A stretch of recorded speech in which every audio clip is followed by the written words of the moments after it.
शुभ प्रभात बच्चों, कैसे हो आप लोग। बेटा आज हम करेंगे आपकी उन्मेष हिंदी पाठ्य पुस्तक लेसन 7 रहीम के दोहे का अभ्यास कार्य और प्रश्न उत्तर।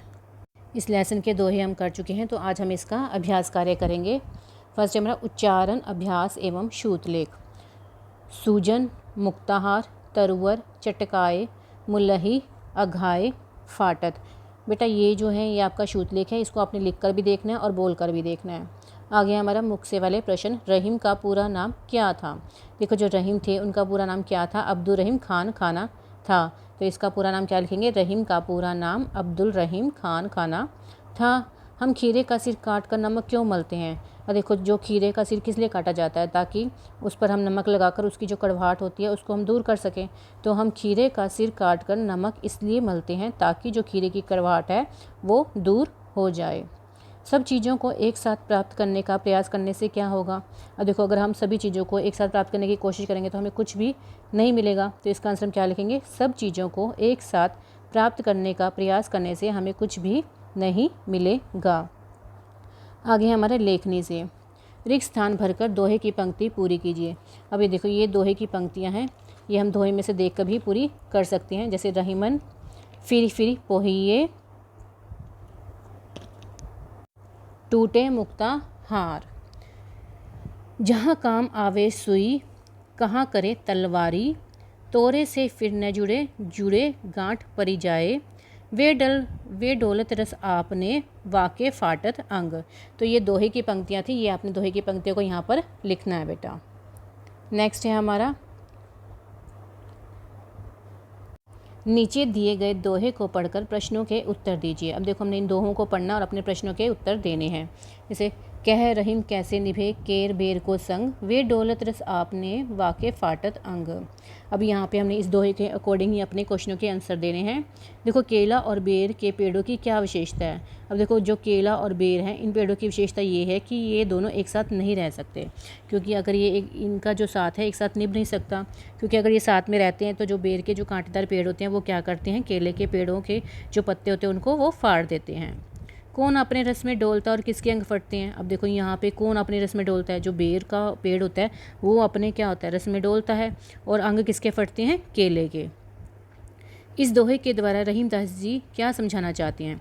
अब देखो इस दोहे के द्वारा जो रहीमदास जी है ये समझाना चाहते हैं कि अगर हम दुर्जन की संगति में रहेंगे तो उसके जो अवगुण होंगे उनका प्रभाव भी हम पर आएगा। यानी कहने का क्या मतलब है, जो सज्जन व्यक्ति है उसको दुर्जन की संगति में नहीं रहना चाहिए। अगर वो दुर्जन यानी कुसंगति में रहेगा तो उसका प्रभाव उस पर भी आ जाएगा। जैसे यहाँ पे केले का एग्जाम्पल दिया हुआ है, जो केला होता है वो बेर के साथ उसका पेड़ लगा हुआ है, तो जो बेर होता है वो अपनी मस्ती में डोलता है और बेर की जो कांटे होते हैं वो केले के अंग को फाड़ देते हैं, यानी केले का जो पत्ते होते हैं उसको फाड़ देते हैं। तो इसी तरह अगर सज्जन व्यक्ति दुर्जन व्यक्ति के पास रहेगा तो जो दुर्जन के अवगुण होंगे वो सज्जन व्यक्ति में आ जाएंगे। तो इस वजह से हमें जो दुर्जन व्यक्ति यानी जो कुसंगति है दुर्जन व्यक्ति की, उसके साथ हमें नहीं रहना चाहिए। आगे हमारे निम्नलिखित वाक्यों में से सही या गलत का चिन्ह लगाइए। अब हमने ये सेंटेंस को पढ़ना है और देखना है कि ये सेंटेंस गलत है या सही है। छोटों को देखकर बड़ों का तिरस्कार करना चाहिए। ये सेंटेंस क्या है हमारा, गलत है, क्योंकि उसमें क्या है कि बड़ी वस्तु को देखकर छोटी को भूल नहीं जाना चाहिए। तो यहाँ पे क्या लिखा है, छोटों को देखकर बड़ों का तिरस्कार करना चाहिए। तो ये सेंटेंस हमारा क्या है, गलत है। मोती का हार टूट जाने पर बार बार पिरोना चाहिए। हाँ ये सही है, क्योंकि इसमें क्या है, ये जो मोती का हार है एक तरह से संबंध से ही जुड़ा हुआ है। अगर हमारे बीच में कोई संबंध टूट जाता है, किसी के साथ हमारा संबंध अगर टूट जाता है तो हमें उसको सुधारने की कोशिश करनी चाहिए, ना कि उसको क्या करना चाहिए, भुला देना चाहिए। इसी तरह अगर मोतियों की माला टूट जाती है तो हमें उसको पिरोना चाहिए।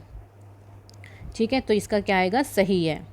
धागा टूट जाने पर अच्छी तरह जुड़ जाता है। अब देखो जो धागा होता है अगर वो एक बार टूट जाए तो वो जुड़ नहीं पाता, क्योंकि अगर हम उसको जोड़ने का प्रयास भी करते हैं तो हम उसमें क्या करते हैं, गांठ लगाते हैं। तो अगर धागा टूट जाने पर अच्छी तरह क्या है, जुड़ नहीं पाता, क्योंकि अगर हम उसे जोड़ते हैं तो उसमें क्या आ जाएगी, गांठ आ जाएगी। तो ये हमारा जो सेंटेंस है वो क्या है, सही है। केला और बेर का पेड़ साथ साथ लगाना चाहिए। नहीं, केला और बेर का पेड़ कभी भी साथ साथ लगाना नहीं चाहिए, क्योंकि जो बेर के कांटे होते हैं वो केले के पत्तों को नुकसान देते हैं। आगे है हमारा कुछ शब्दों में। पेड़ की जड़ में पानी देने से क्या होगा। अब देखो, अगर हम पेड़ की जड़ में पानी देते हैं तो जो पानी होता है वो पूरे जो पेड़ होता है उसके जो पत्ते होते हैं वहाँ तक जाता है। और अगर पेड़ की जड़ में पानी देंगे तो उसके जो उस पर लगे हुए जो फल फूल होते हैं वो और भी ज़्यादा बढ़ेंगे, और उससे क्या होता है, उससे इंसान का क्या भरता है, पेट भरता है। तो पेड़ की जड़ में पानी देने से क्या होगा, जो पेड़ पौधे हैं वो फल फूलेंगे, उस पर जो लगा हुआ फल है या फूल है वो और भी ज़्यादा क्या हो जाएगा, फूल जाएगा, यानी और भी ज़्यादा पक जाएगा, और उससे क्या होता है, उससे व्यक्ति का पेट भरेगा। सज्जन व्यक्ति के रूठ जाने पर क्या करना चाहिए। अब देखो, जो सज्जन व्यक्ति अगर रूठ जाते हैं तो उसको क्या करना चाहिए, उसको हमें मना लेना चाहिए। इसका आंसर हम क्या लिखेंगे, सज्जन व्यक्ति के रूठ जाने पर क्या करना चाहिए, सज्जन व्यक्ति के रूठ जाने पर हमें उसे मना लेना चाहिए। टूटा धागा कैसे जोड़ा जाता है। अब जो टूटा धागा है उसको कैसे जोड़ा जाता है, प्रेम से। तो टूटे धागे को कैसे जोड़ेंगे हम, प्रेम से। आगे हमारी नेक्स्ट क्वेश्चन, कुछ वाक्यों में कड़वा बोलने वालों को सज़ा देने के लिए कवि ने क्या उदाहरण दिया है। अब देखो, जो कड़वा बोलने वाले हैं उनको सज़ा देने के लिए कवि ने किसका एग्जाम्पल दिया है, खीरे का दिया है। खीरे का क्या एग्जाम्पल दिया है कि खीरे को काट कर उस पर नमक लगाकर उसको अच्छी तरह से मलना चाहिए। और यही जो कड़वा बोलने वाले व्यक्ति हैं उनके लिए भी जो रहीम जी हैं उन्होंने उनके लिए भी यही सज़ा बताई है। सुई और तलवार के उदाहरण के द्वारा रहीम क्या समझाना चाहते हैं। देखो, सुई और तलवार के द्वारा जो रहीम जी हैं वो बताते हैं कि प्रत्येक वस्तु का अपना महत्व होता है। कोई भी वस्तु छोटी या बड़ी नहीं होती, बल्कि प्रत्येक वस्तु का अपना महत्व होता है। क्योंकि जहाँ पर सुई का काम है वहाँ पर तलवार तो काम आ नहीं सकती, इसलिए हमें बड़ी वस्तु को देकर छोटी वस्तु को त्याग नहीं देना चाहिए, बल्कि छोटी वस्तु का भी प्रयोग करना चाहिए। यानी दोनों ही वस्तुओं का अपना अपना महत्व है। प्रेम के संबंधों को सावधानी से निभाने के लिए क्यों कहा गया है। देखो, जो प्रेम के संबंध होते हैं वो काफ़ी नाजुक होते हैं। यदि वे एक बार टूट जाते हैं तो दोबारा उन्हें जोड़ा नहीं जा सकता, क्योंकि अगर हम उन्हें जोड़ने का प्रयास भी करते हैं तो बीच में उनका कुछ ना कुछ गांठ रह ही जाती है। तो इस वजह से हमें जो प्रेम के संबंध है उनको हमें सावधानी से निभाने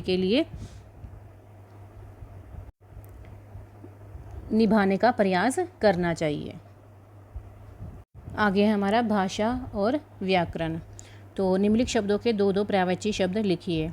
अब देखो, जो तरु है, तरु किसको बोलते हैं, वृक्ष को बोलते हैं। तो इसका हम क्या लिखेंगे, तरु, वृक्ष और पेड़। ऐसी तलवार, तलवार होती है अस्सी और कृपान। प्रेम का आएगा प्यार, प्रीति। संपत्ति को बोलते हैं धन, अर्थ। पानी का होता है नीर, वारी। तो बेटा, ये भाषा और व्याकरण आपने बुक में ही फिल करना है। तो आपका ये जो लेसन था ये आपका ख़त्म हो गया है। ओके बेटा।